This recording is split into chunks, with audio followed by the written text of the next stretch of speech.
पोलादपूर तालुक्यात स्वतःला पत्रकार म्हणून सांगत नागरिकांना धमकावणं, त्रास देणं, महिला भगिनींना शिवीगाळ करणं यासोबतच आपली माती आपली माणसं सामाजिक संस्थेचे संस्थापक राज पार्टे यांच्याबद्दल शिवराळ भाषा वापरल्याने आपली माती आपली माणसं संघटनेनं अशा तोतया पत्रकाराचा खरपूस समाचार घेतला।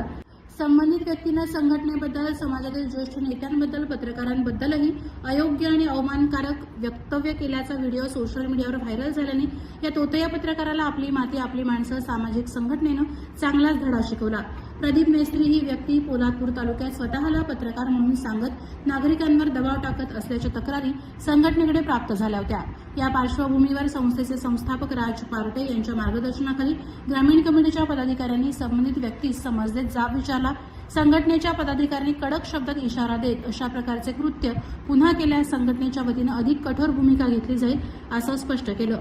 त्यानंतर संबंधित व्यक्तीने पोलादपूर येथील छत्रपती शिवाजी महाराज चौकात सर्वांसमोर माफी मागितली। पुढे अशा प्रकारची चूक पुन्हा होणार नाही असं आश्वासनही त्यानं दिलं। त्यावेळी संघटनेच्या पदाधिकाऱ्यांनी समाजात चुकीची माहिती पसरवणं, नागरिकांना त्रास देणं किंवा पत्रकारितेच्या नावाखाली गैरप्रकार करणं सहन केलं जाणार नाही असा इशाराही यावेळी दिला।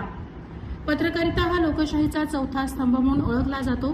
जनतेच्या समस्या प्रभावीपणे मांडणं, प्रश्नांना वाचा फोडणं, शेतकरी कष्टकऱ्यांच्या हिताच्या बातम्या प्रकाशित करणं, शासकीय सेवा योजनांची माहिती समाजातील शेवटच्या घटकापर्यंत पोहोचवणं, समाजाच्या सर्वांगीण विकासासाठी आवश्यक वृत्तांकन करणं ही पत्रकाराची प्रमुख जबाबदारी समजली जाते।